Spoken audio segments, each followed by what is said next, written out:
Hello नमस्कार प्यारे विद्यार्थियों। आप सभी का इस YouTube चैनल पर स्वागत है। आज अपने कक्षा 10 विषय गणित की प्रश्नावली 7वीं, जिसके अंदर से अपने मोस्ट इम्पोर्टेंट प्रश्न जो बोर्ड परीक्षा 2023 के अंदर आ सकते हैं, ब्लूप्रिंट के अनुसार इस प्रश्नावली का देखें तो 6 नंबर की है, जिसमें से एक प्रश्न वस्तुनिष्ठ टाइप का आएगा, फिर एक प्रश्न 2 नंबर का और एक प्रश्न थोड़ा लघुत्रात्मक टाइप का 3 नंबर का प्रश्न पूछा जाएगा। सबसे पहला बिंदु अपने देखते हैं मूल बिंदु के निर्देशांक अपने से पूछे जा सकते हैं कि मूल बिंदु के निर्देशांक ज्ञात कीजिए। तो मूल बिंदु के निर्देशांक 0 0 होते हैं। दूसरा पॉइंट, एक्स अक्ष पर बिंदु पूछ सकता है कि एक्स अक्ष पे बिंदु जो है उसको अपने x, 0 कहते हैं, या फिर एक्स अक्ष को अपने भुज के नाम से भी जानते हैं। तो भुज के अपने से निर्देशांक पूछ सकता है कि भुज के निर्देशांक लिखिए। तो भुज के निर्देशांक भी अपने x, 0 लिखने हैं। अगर x अक्ष के निर्देशांक बोलता है फिर भी अपने को x, 0 लिखना है। इसी तरीके से y अक्ष है, y अक्ष को वो कोटि भी कह सकता है। देखिए ये प्रश्न में लिखा आ सकता है कि y अक्ष के निर्देशांक लिखिए, तो 0, y लिखना है। अगर कोटि के निर्देशांक अपने से पूछता है तो 0, y लिखना है। यानी कि भुज है वो x को बोला जाता है और कोटि जो है y को बोला जाता है। अगर अपने कोई बिंदु लिखा आता है कोई भी प्रश्न के अंदर कि 5, 4 5 और 4 के अंदर भुज और कोटि के मान लिखिए, तो भुज का मतलब 5 बताना है और कोटि का मतलब अपने को 4 बताना है। तो ये भुज और कोटि भी इसको कहते हैं। इसके बाद अपने पास इस तरीके का प्रश्न भी आ सकता है कि 3 - 2 की x अक्ष से दूरी पूछे या 5, 4 की y अक्ष से दूरी पूछे। तो जब x अक्ष से दूरी पूछेंगे तो अपने को जो y का मान है उसका धनात्मक रूप लिखना है, और जब y अक्ष से दूरी पूछे तो अपने को x का जो धनात्मक मान है वो लिख देना है। तो जिस अक्ष से दूरी पूछेगा उसके दूसरा अपोजिट मान अपने को बताना है। फिर चौथे पॉइंट के अंदर कि बिंदु 2 - 3 की मूल बिंदु से दूरी, या फिर यूँ कह सकता है कि मूल बिंदु की एक्स अक्ष से दूरी पूछे, या फिर एक्स वाई की मूल बिंदु से दूरी कह सकता है कि एक्स वाई व मूल बिंदु के बीच की दूरी। तो जब एक्स वाई व मूल बिंदु के बीच की दूरी पूछेगा तो अपना ये बनता है सूत्र x² + y² का वर्गमूल। ये क्या है? ये मूल बिंदु व एक्स वाई के मध्य की दूरी है। इस सूत्र के अनुसार ही चौथे पॉइंट के अंदर कि बिंदु 2 - 3 की मूल बिंदु से दूरी ज्ञात करनी है, तो क्या हो जाएगा, जो दोनों बिंदु अपने को दे रखे हैं एक्स और वाई, दोनों का अपने को वर्ग करना है। वर्ग करने पर 4 और 9 दोनों को प्लस करेंगे तो वर्गमूल के अंदर 13 मात्रक इस मूल बिंदु से इसकी दूरी आ जाएगी। पांचवें प्रश्न के अंदर बोला है कि बिंदुओं को मिलाने वाले रेखाखंड के मध्य बिंदु के निर्देशांक लिखिए। तो मध्य बिंदु के निर्देशांक ज्ञात करने के अपने पास दो तरीके हैं। एक तो जैसे अपने कर रहे हैं कि कोई भी एक रेखाखंड है, इस तरीके से इसके निर्देशांक, और मध्य बिंदु बिल्कुल जो बीच में आता है वो इसका मध्य बिंदु है। उस मध्य बिंदु के अपने को निर्देशांक ज्ञात करने हैं। तो मध्य बिंदु का सूत्र होता है x1 + x2/2। x1 का मान यहाँ से 6 हो जाएगा और x2 का मान 2। 6 में 2 जोड़ के 8, और 8 में 2 का भाग देंगे 4 आ जाएगा। इसी प्रकार से y के निकालने, तो y के लिए सूत्र आ जाएगा y1 + y2। y1 का मान है 8 और y2 का मान है 4, और दोनों को जोड़ेंगे 12 में 2 का भाग देके 6। तो अपने जो मध्य बिंदु के निर्देशांक बनते हैं वो आ जाएंगे 4, 6। ये मध्य बिंदु के निर्देशांक है। और दूसरा तरीका ये है कि जैसे अभी अपने देखा कि मध्य बिंदु बीच का बिंदु होता है जो कि इसको 1:1 में विभाजित करता है, तो 1:1 के अंदर आता है। तो यहाँ पे अपने को विभाजन वाला सूत्र है m1 m2 वाला सूत्र है, उस सूत्र से इस सवाल को भी अपने हल कर सकते हैं।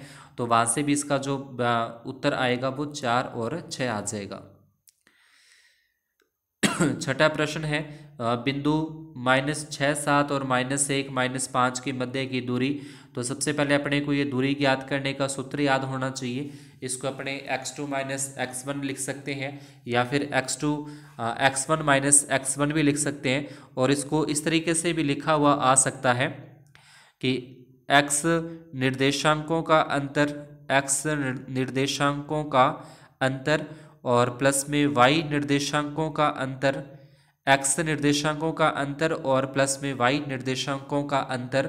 ये भी सूत्र अपने से पूछ सकता है, इस तरीके का भी अपने को हो सकता है। फिलहाल अपने को छठे प्रश्न के अंदर दो बिंदुओं की मध्य की दूरी ज्ञात करनी है। दूरी ज्ञात करने का सूत्र लगा देंगे। ये जो पहला मान होता है वो अपना x1 होता है, फिर y1 होता है, दूसरा अपना x2 होता है और ये y2। इस तरीके से मान आ जाएंगे। x1 सूत्र हो जाएगा x2 minus x1 plus y2 minus y1, ऊपर स्क्वेयर लगी हुई है। सबसे पहले x2 का मान अपने देखिए -1 है, उसके बाद x1 का मान अपने पास -6 आ रहा है। तो ये -6 और 1 यहाँ पे सूत्र में माइनस दे रखा है, तो ये हो जाएगा अपना +6 हो जाएगा। सूत्र है अपना x2 माइनस x1 की स्क्वेयर है। x2 का मान देखिए -1 है, एक तो अब यहाँ पे x1 माइनस का आ रहा है, एक इसका जो मान है वो माइनस का है, तो इसलिए +6 लिखा जाएगा। फिर उसके बाद दूसरे में y2 माइनस y1 है, तो जब y2 में से अपने y1 करेंगे तो यानी कि y2 का मान देखना है पहले अपने को, और y2 का मान अपने पास है -5 और माइनस का निशान जो सूत्र में है वही इसमें लग जाएगा। फिर y1 का मान है 7, तो ये 7 आ जाएगा। 6 में से 1 माइनस करेंगे 5, और -5 और -7 दोनों माइनस के हैं, तो ये जुड़ जाएंगे -12। अब 5 का वर्ग करने पर 25, 12 का वर्ग करने पर 144, दोनों को प्लस करेंगे 169, और 169 का जो वर्गमूल है वो 13 होता है, तो जो इसकी मध्य की दूरी है वो 13 मात्रक आ जाएगी। 7वां पॉइंट, मध्य बिंदु रेखाखंड को 1:1 में विभाजित करता है। त्रिभुज के केंद्रक के निर्देशांक निकालने का ये सूत्र है। जो त्रिभुज बना होता है, त्रिभुज का जो केंद्रक होता है, इस तरीके से त्रिभुज इसका केंद्रक के बीच वाला, इसके निर्देशांक निकालने के सूत्र है x बराबर x1 plus x2 plus x3 बटे में 3, और y के लिए y1 plus y2 plus y3 बटे में 3। क्योंकि इसके 3 बिंदु बनते हैं, तो 3 के लिए एक में x1 आएगा, एक में x2 आएगा और एक में x3 आएगा और बटे में 3 आ जाएगा। इसके बाद अपने से पूछ सकता है कोई भी एक सवाल देखे कि त्रिभुज का प्रकार, या बोल सकता है कि चतुर्भुज का प्रकार कैसा है। तो अगर त्रिभुज का अपने को देगा तो त्रिभुज के अंदर अपने को 3 बिंदुओं के निर्देशांक दिए जाएंगे। अगर चतुर्भुज का प्रकार पूछता है तो चतुर्भुज के प्रकार के अंदर अपने को 4 बिंदुओं के निर्देशांक दिए जाएंगे। इन चारों बिंदुओं को अपने A B C D रखते हुए बारी बारी से इनके मध्य की दूरी ज्ञात करनी है। पहले A और B बिंदु की दूरी ज्ञात करेंगे, जैसे अभी अपने दूरी वाले सूत्र से हल किया। उसके बाद फिर B और C बिंदु की जो दूरी है, पहले A और B बिंदु के मध्य की दूरी, बाद में B और C बिंदु को लेकर उनके मध्य की दूरी, बाद में C और D बिंदु को लेकर उनके मध्य की दूरी, और बाद में A और D बिंदु लेकर उनके मध्य की दूरी। देखिए इस तरीके का एक चतुर्भुज है, इसको बना लेंगे ऐसे A B C D। तो इनकी दूरियां ज्ञात करनी है, पहले ए बी दूरी ज्ञात करनी है, बी सी दूरी ज्ञात करनी है, सी डी दूरी ज्ञात करनी है और डी ए दूरी ज्ञात करनी है। दूरी वाला सूत्र आपके सामने है, इस तरीके से मान रखते हुए अपने दूरियां ज्ञात करते जाएंगे। ए बी की दूरी आ जाएगी √8 आ जाएगा। फिर अपने बी सी की दूरी ज्ञात करेंगे तो इसका भी √ के अंदर 8 आ जाएगा। फिर अपने सी डी दूरी ज्ञात करेंगे तो इसका भी रूट में 8 आ जाएगा। फिर दूरी ए डी ज्ञात करेंगे या डी ए ज्ञात करेंगे तो इसका भी जो क्या है, जो उत्तर है वो √8 आ रहा है। यानी कि चारों की चारों दूरियां क्या आ रही हैं, समान आ रही हैं, एक जैसी आ रही हैं। जब चारों दूरियां समान होती है तो उसको अपने वर्ग कहते हैं। तो जो दिया गया चतुर्भुज है वो वर्गाकार है। इसकी और पुष्टि करने के लिए अपने इसका विकर्ण निकाल के देख सकते हैं। विकर्ण AC, ये जो विकर्ण AC है ये निकालेंगे तो इसके अंदर A और C बिंदु की दूरी ज्ञात करनी है। A और C बिंदु की दूरी अपने पास 4 मात्रक आ जाएगी। फिर इससे अपने पाइथागोरस प्रमेय लगा के इसको पक्का पुष्टि हो जाएगी, ये वर्ग है, ठीक है। क्योंकि इसमें कर्ण स्क्वायर बराबर आधार स्क्वायर प्लस लंब स्क्वायर होता है, तो अतः ABCD एक वर्ग है। तो इस तरीके से कोई भी एक चतुर्भुज के लिए अपने को 4 बिंदु देकर और 4 बिंदुओं के निर्देशांक देकर उसका प्रकार पूछ सकता है। तो प्रकार चतुर्भुज का प्रकार बताने के लिए सबसे पहले अपने उन चारों की दूरियां ज्ञात करनी पड़ेगी। अगर चारों दूरियां समान आती तो वर्ग आकार होगा, अगर उसके आमने सामने की दूरियां बराबर आती हैं तो वो एक आयताकार होगा। तो इस तरीके से चतुर्भुज का प्रकार पूछ सकता है, या फिर इसमें से अपने को त्रिभुज का प्रकार है वो अपने को मॉडल पेपर में दिया गया है, जो कि माध्यमिक शिक्षा बोर्ड के द्वारा जारी किया गया था। तो त्रिभुज का पूछने की चांसेस कम है, चतुर्भुज का प्रकार अपने से पूछ सकता है। नेक्स्ट क्वेश्चन है अपना, जिसमें बोला है कि एक्स अक्ष पर वह बिंदु जो 2-5 और -2-9 से समदूरस्थ है। तो एक्स अक्ष पे बिंदु पूछा है, तो एक्स अक्ष पे अभी अपने देखा था कि एक्स अक्ष के लिए जो निर्देशांक होते हैं, तो एक्स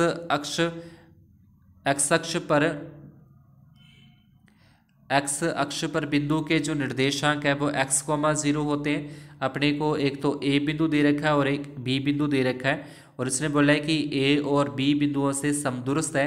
तो जब समदूरस्थ लिखा आएगा तो जो तीसरा बिंदु अपने को दिया गया है वो बीच में रखना है, यानी कि ए और बी बिंदु अपने को दे रखे हैं। प्रश्न ने बोला है कि ए और बी बिंदु है, तो ए और बी बिंदु दोनों सिरों पे आएंगे।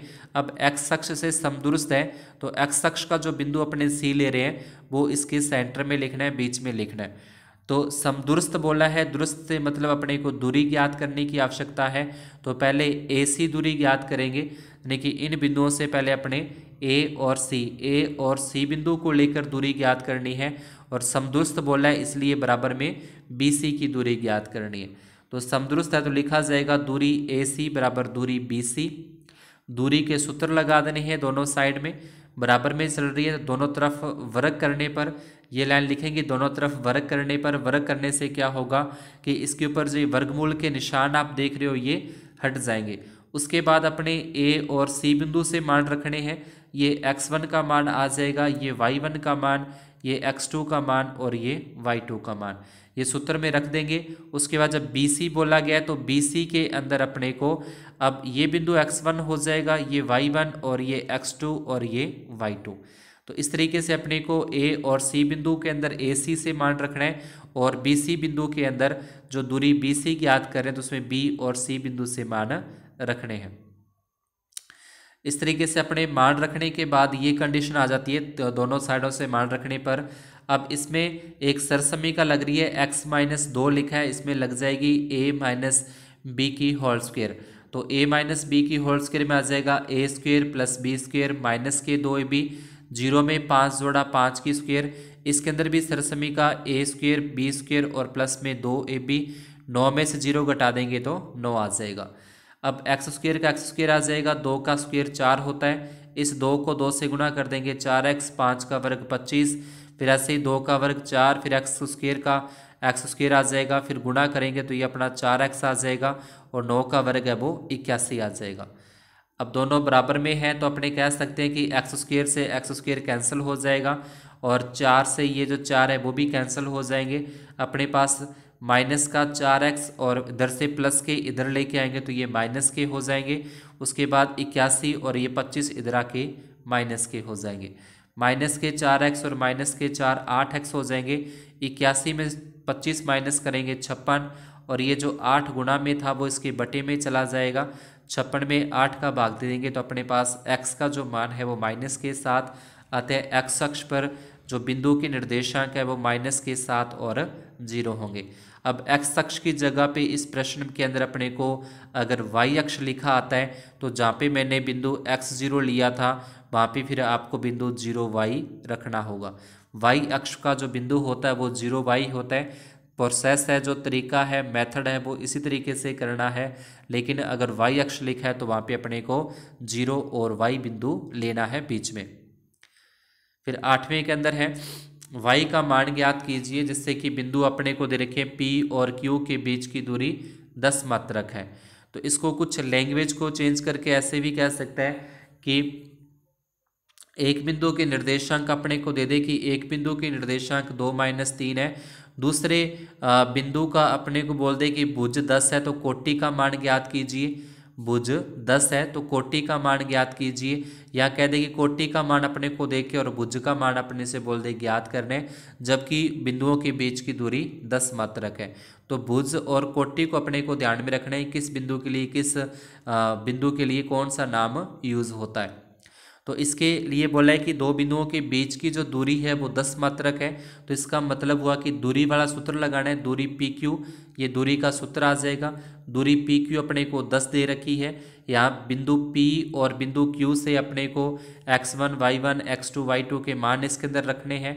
उसके बाद दोनों तरफ वर्ग करने से क्या होगा कि इसके ऊपर ये जो अपने वर्गमूल का निशान दिख रहा है ये हट जाएगा और 10 के ऊपर वर्ग आ जाएगा। कब? दोनों तरफ वर्ग करने के बाद। और उसके बाद 10 का वर्ग करेंगे तो अपने को पता है कि 100 होता है। 10 में से 2 घटा देंगे तो 8 का वर्ग आ जाएगा। इसके अंदर अपने को a square plus B square plus 2ab वाला सूत्र लगा के इसको सॉल्व करना है। तो इस तरीके से जब इसको सॉल्व करेंगे तो ये कंडीशन अपने पास आ जाती है।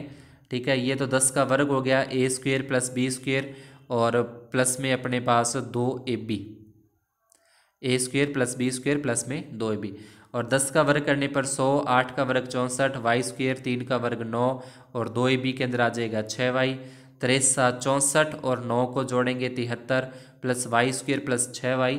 अब प्लस के 73 इधर लेके जाएंगे तो ये माइनस के 73 हो जाएंगे। तो 100 में से 73 घटा देंगे तो अपने पास कितने बचते हैं? 27।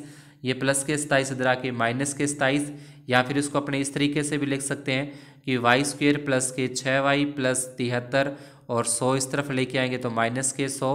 तो यहाँ से अपने पास एक द्विघात समीकरण बन जाएगी इस तरीके की, Y square plus 6y minus के 27 एक द्विघात समीकरण बन चुकी है।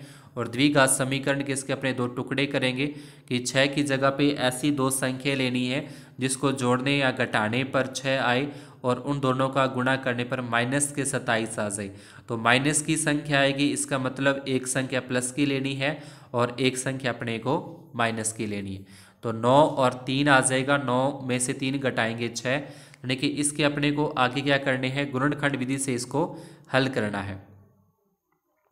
Y square plus 6y minus के 27, तो इस 6 की जगह पे ये दो संख्याएं आ गई, 9 माइनस 3y माइनस के 27, और उसके बाद इसमें से अपने लेना है कॉमन, दोनों में से कॉमन आ जाएगा, y कॉमन आ जाएगा, इन दोनों के अंदर 3 का भाग जा रहा है इसलिए 3 कॉमन आ जाएगा, और y और 3 कॉमन निकालने के बाद अपने पास ये दोनों संख्याएं बचती हैं। यानी कि वाई स्क्वेयर प्लस 9y है, अगर इसमें से अपने y कॉमन निकाल दें तो y कॉमन निकालने के बाद अपने पास y प्लस 9 बचेगा, क्योंकि इसमें 2 बार आ रहा है y और इसमें y आ रहा है, तो ये तो चला गया बाहर, एक y बचेगा और यहाँ पे 9 बचेगा। उसके बाद फिर नेक्स्ट अपने को 3 और 27 में से अपने को निकालना है, तो माइनस के 3y और माइनस के 27, तो इन दोनों के अंदर 3 का भाग जा रहा है तो अपने 3 बाहर कॉमन निकालेंगे, और 3 बाहर कॉमन चला गया तो y बचा, 27 में 3 का भाग देंगे तो 9 3 27, और ये माइनस और ये माइनस है तो ये प्लस हो जाएगा। तो इस तरीके से इसको अपने गुणनखंड करने हैं, और गुणनखंड करने के बाद y प्लस 9 और y माइनस 3 के बराबर 0। एक बार y प्लस 9 बराबर 0 है तो y का मान माइनस का 9, क्योंकि प्लस के 9 इधर आके माइनस के हो जाएंगे। y माइनस 3 बराबर 0 है तो y बराबर आ जाएगा 3। तो यहाँ से y के दो मान अपने पास आ जाते हैं, 3 और -9। इसके बाद अगला जो प्रश्नावली है वो अपनी आंतरिक विभाजन सूत्र अपने को पता होना चाहिए और बाह्य विभाजन सूत्र अपने को पता होना चाहिए।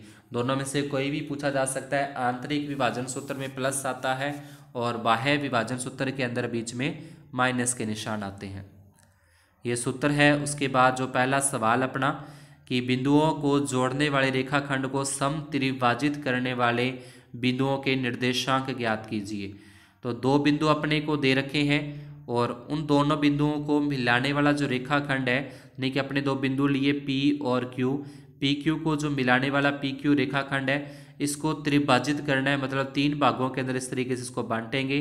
तो पहले भाग के लिए तो अनुपात आ जाएगा 1:2, दूसरे भाग के लिए अनुपात आ जाएगा 2:1, क्योंकि इस तरफ एक हिस्सा और इस तरफ 2 हिस्से हैं तो 1:2 लिखा जाएगा।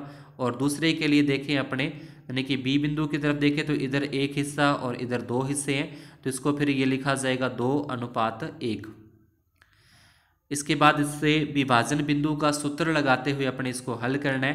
पहले ए बिंदु की निर्देशांक निकालें तो विभाजन सूत्र आ जाएगा ये m1x2 प्लस m2x1 और बटे में m1 प्लस m2। ए बिंदु की निर्देशांक निकाल रहे हैं तो एक बार अपने को ए बिंदु को ही लेके चलना है, बी बिंदु को नहीं देखेंगे। तो यहाँ से x1 का मान आ जाएगा ये y1, ये m1 और ये m2 हो जाएंगे। उसके बाद ये x2 और ये y2। यहाँ से अपने को मान रखना है, पहले m1 का मान 1, x2 का मान अपने पास -2 प्लस का निशान, m2 का मान है 2 और x1 का मान 4। इसको गुणा करेंगे, 2 एकम 2, 4 दूनी 8, फिर 8 में से 2 घटा देंगे 6, 6 के बटे में m1 प्लस m2 यानी कि 3, 3 का भाग देंगे तो 2 आ जाएगा। तो ये x निर्देशांक ज्ञात हो जाएगा। इसी प्रकार से अपने को y वाला सूत्र लगा के y निर्देशांक ज्ञात कर लेना है। y निर्देशांक और x निर्देशांक दोनों निकालने के बाद a बिंदु के निर्देशांक है वो लिखे जाएंगे। अतः बिंदु a के निर्देशांक आ जाएंगे। इसी प्रकार बिंदु b के निर्देशांक अपने निकालने हैं, तो b बिंदु वाला अनुपात लेना है अब अपने को 2:1। बिंदु p और q तो वही रहेंगे, लेकिन जो अनुपात है वो चेंज हो जाएगा 2:1। तो इसके अंदर भी अपने को x निर्देशांक और y निर्देशांक का सूत्र लगाते हुए इसमें मान रखकर इसको सॉल्व करना है। सॉल्व करने के बाद अपने पास बिंदु b के निर्देशांक है वो आ जाते हैं। नेक्स्ट प्रश्न है अपना कि बिंदुओं -3 और 10, 6, -8 को जोड़ने वाले रेखाखंड को बिंदु -1, 6 किस अनुपात में विभाजित करता है। मतलब इसके अंदर अपने को अनुपात बताना है कि अनुपात क्या होगा, और जो विभाजित करने वाला बिंदु है उसके निर्देशांक अपने को दे रखे -1, 6। इस -1, 6 की जगह पे x अक्ष लिखा आ सकता है, इसकी जगह पे y अक्ष लिखा आ सकता है। तो x और y अक्ष के अपने को बिंदु अच्छे से याद होने चाहिए। x अक्ष का बिंदु होता है x, 0 और y अक्ष का बिंदु होता है 0, y। तो जब अपने को पूरा का पूरा बिंदु ही दे रखा है -1, 6, तो अपनी इच्छा है कि अपने x निर्देशांक वाला सूत्र लगाते हैं या y निर्देशांक वाला सूत्र लगाते हैं विभाजन बिंदु निकालने के लिए, यानी कि अनुपात निकालने के लिए। अगर अपने को इस बिंदु दे रखा है -1, 6, तो दोनों में से विभाजन बिंदु का विभाजन सूत्र होता है जो x बराबर और y बराबर, उन दोनों में से कोई भी एक सूत्र लगा सकते हैं। लेकिन जब x अक्ष या y अक्ष लिखा आता है, तो जब x अक्ष लिखा आएगा तब अपने को y वाला सूत्र लगाना है, यानी कि y निर्देशांक वाला सूत्र लगाना है। और जब y अक्ष लिखा आएगा उस कंडीशन के अंदर अपने को x निर्देशांक वाला सूत्र लगाना है।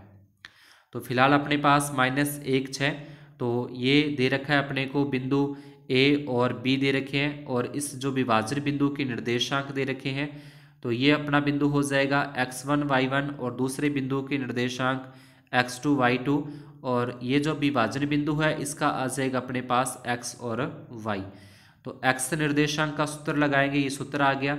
x का मान अपने को दे रखा है -1, m1 का मान ज्ञात करना है, x2 का मान 6, m2 का मान ज्ञात करना है और x1 का मान -1, और बटे में m1 प्लस m2 आ जाएंगे। उसके बाद 6 को m1 से गुणा करेंगे 6m1, -3 को m2 से गुणा करेंगे -3 m2 आ जाएंगे। और ये जो बटे में m1 m2 है वो इसके गुणा में चला जाएगा, 1 के साथ गुणा में चला जाएगा। तो इस तरीके से गुणा करने के बाद -1 के गुणा में चला गया, 6 को m1 से गुणा किया, 3 को m2 से गुणा किया। जब -1 से गुणा करेंगे तो -m1 के m2 बराबर 6m1 -3 m2। इसके बाद पक्षांतरण करना है, m1 वाले एक तरफ करने हैं, m2 वाले एक तरफ करने हैं। तो वहाँ से अपने पास -1m1 के 6m1 आ जाएंगे, इधर लेके जाएंगे। फिर ये -3 m2, ये माइनस का इधर आके प्लस का हो गया, -1m1 और 6m1 हो जाएंगे 7m1, और -3 m2 और 1 m2 ये हो जाएंगे -2 m2। तो m1 के बटे में m2 और 2 के बटे में 7, माइनस ये माइनस कट जाएगा, तो अपने पास आ जाएगा 2:7। और अगर यहीं पे अपने को x निर्देशांक लिखा होता तो इस x निर्देशांक में इसकी जगह पे फिर 0 आता, x निर्देशांक लिखा होता तो अपने को y वाला सूत्र लगाना था, यानी कि y बराबर m1 y2 plus m2 y1 इस तरीके से। लेकिन इस y का मान अपने क्या दिया होता है 0, x निर्देशांक x अक्ष में x कोमा 0 होता है तो y का मान 0 आ जाएगा। इसको 0 से गुना तो ये सारा 0 हो जाएगा। ठीक है, 0 होने के बाद फिर m1 वाले एक तरफ और m2 वाले एक तरफ करके अपने को अनुपात ज्ञात हो जाता है। 7वें प्रश्न के अंदर बिंदु A के निर्देशांक ज्ञात कीजिए जहां AB एक वृत्त का व्यास है और जिसका केंद्र अपने को दे रखा है 2-3 और B के निर्देशांक दे रखे हैं 1,4। तो एक AB व्यास वाला एक वृत्त है। वृत्त इस तरीके से आप देख रहे हो। वृत्त का एक अपने डायग्राम पहले बनाएंगे तो उसके अंदर अपने इस तरीके से दिखा देंगे कि एक वृत्त है AB और उसमें A बिंदु के निर्देशांक ज्ञात करने हैं। केंद्र बिंदु O के निर्देशांक अपने को दे रखे हैं और B के निर्देशांक भी अपने को दे रखे हैं। अब जो केंद्र बिंदु होता है और व्यास का वो मध्य बिंदु होता है, केंद्र बिंदु व्यास का मध्य बिंदु होता है, इसलिए AB के मध्य बिंदु O के निर्देशांक, तो इसके लिए सूत्र लगा देंगे x बराबर x1 प्लस x2 बटे 2 और y के लिए लगा देंगे अपने y निर्देशांक निकालना है तो ये y के लिए सूत्र आ जाएगा अपना। अब मध्य बिंदु का सूत्र लगाते हुए इसको अपने हल करना है। x बराबर x1 प्लस x2 बटे 2, तो x का मान अपने को ये दे रखा है 2, उसके बाद x1 का मान ज्ञात करना है, x2 का मान 1 बटे में 2, ये 2 इसके गुणा में चला जाएगा 4 और प्लस का 1 इधर चला जाएगा तो माइनस का 1, तो x निर्देशांक अपना आ जाएगा 3। इसी प्रकार से अपने को y का मान निकालना है तो y का सूत्र लगा देंगे। y का मान अपने को दे रखा है -3, y1 की जगह तो आ जाएगा y और y2 की जगह पे आ जाएगा 4 बटे में 2, ये 2 इसके गुणा में चले जाएंगे, 2 तिये 6, y प्लस 4, ये प्लस का 4 इधर लेके जाएंगे तो माइनस का 4 हो जाता है, दोनों प्लस का माइनस और माइनस जुड़ जाएंगे, माइनस के 10, तो y निर्देशांक है वो हो जाएगा -10। अतः बिंदु A के जो निर्देशांक है वो 3-10 है। फिर 8वां प्रश्न भी इंपॉर्टेंट प्रश्न है अपना, जिसके अंदर बोला कि यदि A और B क्रमशः -2 और 2-4 हो तो P के निर्देशांक ज्ञात कीजिए ताकि AP बराबर 3/7 AB और P रेखाखंड AB पर स्थित है। तो इसको अपने कुछ इस तरीके से एक जो रेखाखंड है वो बना लेंगे, A और B रेखाखंड आ जाएगा और इसने बोला है कि जो P बिंदु है वो रेखाखंड AB के ऊपरी कहीं है, तो इस तरीके से एक बिंदु यहाँ पे मान लेते हैं P। ये अपने को प्रश्न में दे रखा है कि AP बराबर 3/7 AB। इसके अंदर जो AB है, AB मतलब ये पूरा रेखाखंड है, इस पूरे रेखाखंड के P बिंदु आने से 2 टुकड़े हो गए, एक तो A से P हो गया और एक आगे P से B, इसलिए इस AB की जगह पे AP और PB रखेंगे। अब ये जो बटे में 7 अब इसके गुणा में चला जाएगा तो गुणा में जाके 7 AP और इस 3 का AP के साथ गुणा, इसका PB के साथ गुणा, तो 3 से गुणा करेंगे 3 AP 3 PB। अब ये AP इस तरफ लेके जाएंगे, पक्षांतरण होगा तो माइनस का हो जाएगा, तो 7 AP में से 3 AP घटा देंगे तो -4 AP और इधर ये 3 PB का 3 PB आ जाएगा। उसके बाद AP और बटे में ये PB आ जाएगा, इधर 3 और ये बटे में 4 आ जाएगा, तो अनुपात अपने पास बनता है 3:4। उसके बाद विभाजन सूत्र लगाते हुए अपने को x निर्देशांक और y निर्देशांक के जो उत्तर है वो निकाल देने हैं, जो कि इसका P बिंदु के निर्देशांक आ जाएंगे। 10वें प्रश्न के अंदर अपने को एक समचतुर्भुज का क्षेत्रफल ज्ञात कीजिए जिसके शीर्ष इसी क्रम के अंदर हैं। तो एक समचतुर्भुज का क्षेत्रफल का सूत्र होता है 1/2 विकर्णों का गुणनफल, या यूँ कह लें कि 1/2 गुणा पहला विकर्ण दूसरा गुणा में दूसरा विकर्ण। तो इसके अंदर अपने को विकर्ण निकालने हैं। विकर्ण का मतलब एक तो अपने को AC का विकर्ण निकालना है कि AC की लंबाई कितनी है, और एक अपने को BD की लंबाई निकालनी है कि दूसरा विकर्ण BD की लंबाई कितनी है। तो लंबाइयाँ निकालने के लिए अपने को दूरी निकालने की आवश्यकता होगी, यानी कि इसको दूरी वाले सूत्र से हल करेंगे कि AC दूरी ज्ञात करनी है एक, और एक अपने को BD दूरी ज्ञात करनी है। तो दोनों की दूरी वाला सूत्र लगाते हुए दूरियां ज्ञात कर लेंगे, दोनों विकर्ण आ जाएंगे। उसके बाद सूत्र लगाना है समचतुर्भुज का क्षेत्रफल बराबर 1/2 गुणा विकर्णों का गुणनफल, दोनों के जो विकर्ण आए हैं उसको अपने लिख देंगे। 4 को 6 से गुणा करेंगे 24, √2 को √2 के साथ गुणा करेंगे 2, ये 2 से 2 कट जाएगा और अपना जो समचतुर्भुज का क्षेत्रफल है वो आ जाएगा 24 वर्ग मात्रक। उसके बाद 7.3 है, ये अपना त्रिभुज का क्षेत्रफल ज्ञात करना या 3 बिंदुओं के सरेखी हो तो के का मान ज्ञात करना।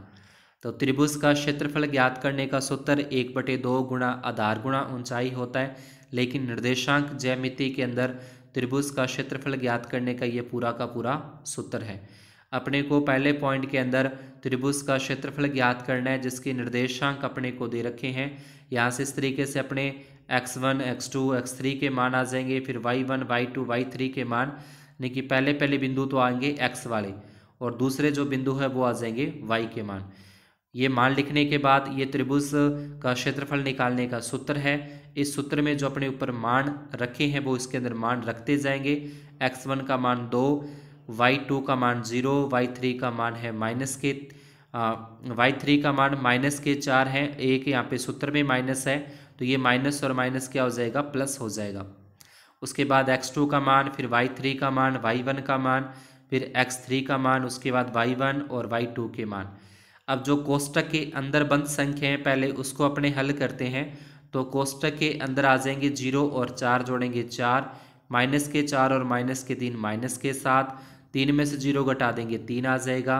4 को 2 से गुणा करेंगे 8, 7 को 1 से गुणा करेंगे 7, 2 को 3 से गुणा करेंगे 6 और उसके बाद इन तीनों को प्लस करेंगे तो 21/2 वर्ग इकाई या वर्ग मात्रक इसका क्या आ जाएगा, त्रिभुज का क्षेत्रफल आ जाएगा। या फिर अपने को एक चतुर्भुज दे सकता है इस तरीके से कि इसका क्षेत्रफल ज्ञात करो और इसके निर्देशांक अपने को दिए जा सकते हैं ऐसे यहाँ पे। तो इसको आप 2 त्रिभुज के अंदर डिवाइड कर सकते हो। तो पहले तो इस त्रिभुज का क्षेत्रफल ज्ञात हो जाएगा, बाद में ये दूसरे वाले त्रिभुज का क्षेत्रफल ज्ञात हो जाएगा, फिर दोनों का जो क्षेत्रफल आते हैं उनको प्लस कर देंगे तो पूरे चतुर्भुज का क्षेत्रफल अपने ज्ञात हो जाएगा। अगर बिंदु सरेखी बिंदु निकालने हैं, ठीक है, बिंदु सरेखी हैं तो के का मान ज्ञात करना है। तो सेम उसी तरीके से त्रिभुज का क्षेत्रफल लगाना है अपने को सूत्र। पहले अपने x1 y1 x2 y2 x3 y3 के मान लिखेंगे। उसके बाद तीनों बिंदु सरेखी हैं तो त्रिभुज का क्षेत्रफल 0 होगा, ठीक है, त्रिभुज का क्षेत्रफल 0 होगा। तो त्रिभुज का क्षेत्रफल बराबर में 0 रखना है, यहाँ पे अपने को बराबर में रखेंगे 0। त्रिभुज का क्षेत्रफल का सूत्र लगाते हुए जैसे ऊपर अपने मान रखा था सेम उस तरीके से पहले इसमें मान पुट करेंगे। उसके बाद यहाँ पे 7 में को 1 से गुणा करेंगे 7, 7 को k से गुणा करेंगे 7 के। फिर क्योंकि k के अंदर अपने 2 जोड़ नहीं सकते तो इसलिए 5 का k से गुणा, 5 का 2 से गुणा, ये -2 और -1 जुड़ जाएंगे, -3, 3 को 3 से गुणा करेंगे तो ये आ जाएगा 9 आ जाएगा। अब 10 में से 9 घटा दिया, 1 बचता है, 1 और ये 7 8 हो जाएंगे। 7 के में से 5 के घटाएंगे तो -2 के और ये जो 1/2 था वो इस 0 के गुणा में चला जाएगा तो 0 हो जाएगा। अब -2 के बराबर के इधर लेके आएंगे तो ये हो जाएंगे +2 के हो जाएंगे,